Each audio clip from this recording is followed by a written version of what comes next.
prediction market users wagered billions of dollars in the 2024 presidential election. And that figure could rise significantly for future election cycles. This week, Kalshi unveiled a new online hub for midterm election betting, describing it as a one-stop shop for state and federal election forecasting. Kalshi says it's put in safeguards to prevent people with inside knowledge from betting on U.S. elections, and that they've banned insider trading. But the rapid growth of election prediction markets has also fueled controversy, raising questions about whether Americans should be allowed at all to wager on elections, and whether those with access to non-public political information could gain an unfair advantage. The expansion also comes as Kalshi is ramping up its influence in Washington. Federal lobbying disclosures filed this week show that Kalshi spent $990,000 on lobbying during the first half of 2026, more than double its lobbying expenditure compared with last year. Joining us now is Kalshi board member Brian Quintenz. He's also the former commissioner of the Commodity Futures Trading Commission. Thank you so much for coming back to the table. Thank you. Good morning. So before we start with the whirlwind of news that the company released this week, I want to go back to the news that I missed when I was off the weekend before. The White House teleprompter operator who was found to be betting on Trump's speeches. The DOJ has already brought insider trading cases against a special former soldier who bet on the Maduro capture, a Google employee who bet on user search data using internal access. Tariq Mansour, the CEO, has said publicly that he believes that the DOJ should prosecute some of these cases, and that if you commit insider trading on Kalshi, it is a federal crime. We found out earlier, I believe this week or last week, that the prosecutors have declined to pursue a criminal case against this teleprompter operator. I'm wondering, Brian, if you see any structural differences in a White House staffer betting on a president's prepared remarks, and if it's different from those two cases, or if this person should be prosecuted the same way. Well, it's hard for me to take a position on what cases get prosecuted criminally versus civilly. But what I think we did see here was these trades happened in February. They were flagged, the account was frozen, and this person was investigated by Kalshi and referred to the CFTC, which is the federal regulator for Kalshi and other derivatives exchanges, in March. And we're only hearing about this now. So it's not the case that just because it hits the news means nothing has happened. There's been a lot of activity here to try to hold this person accountable. And at least as of now, Kalshi and the CFTC are doing their jobs. One thing that I think, not me, but I think a lot of people have concerns about is this kind of one-stop shop for state and federal election forecasting.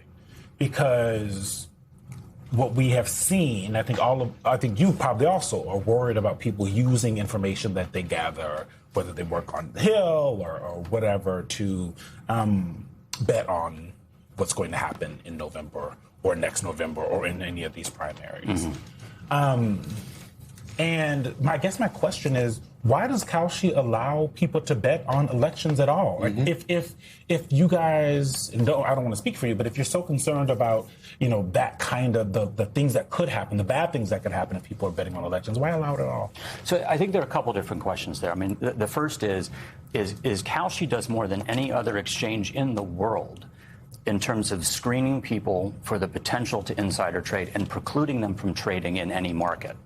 So the president, the vice president, members of the cabinet, any senator, any member of the House of Representatives, any of their staff, any governor, any mayor, any judge. What about their families and their friends and their cousins and their aunts and uncles? Well, so those are good questions. I think there always has to be room for after-the-fact enforcement. The surveillance capabilities of this platform are incredible.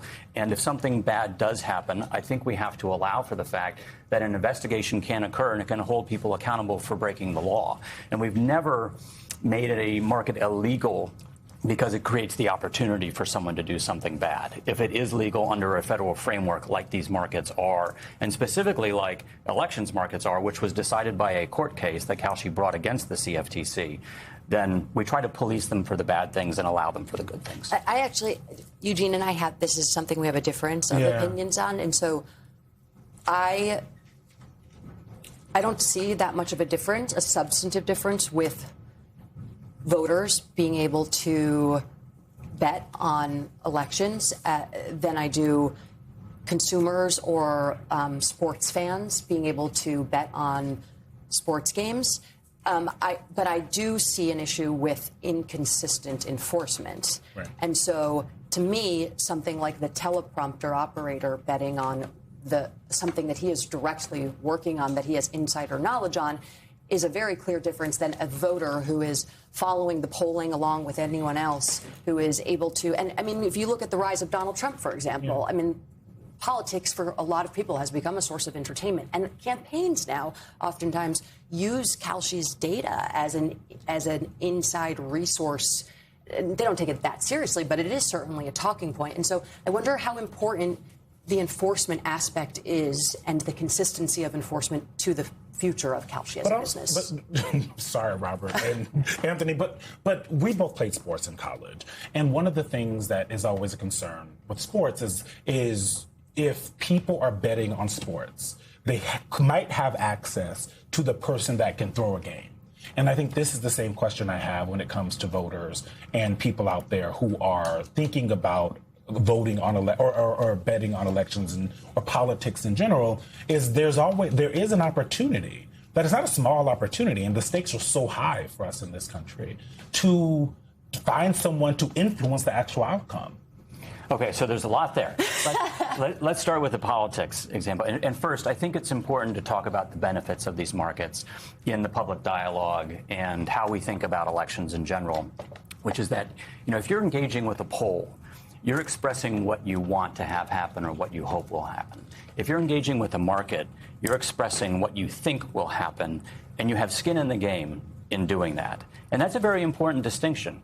And if you look at some of the elections markets on Kalshi, including the market on control of Congress and control of the House of Representatives, in looking at polls, you see 200 members in the Democrat Party favored to win, 200 members in the Republican Party favored to win, and then this group of undecideds or unknowns.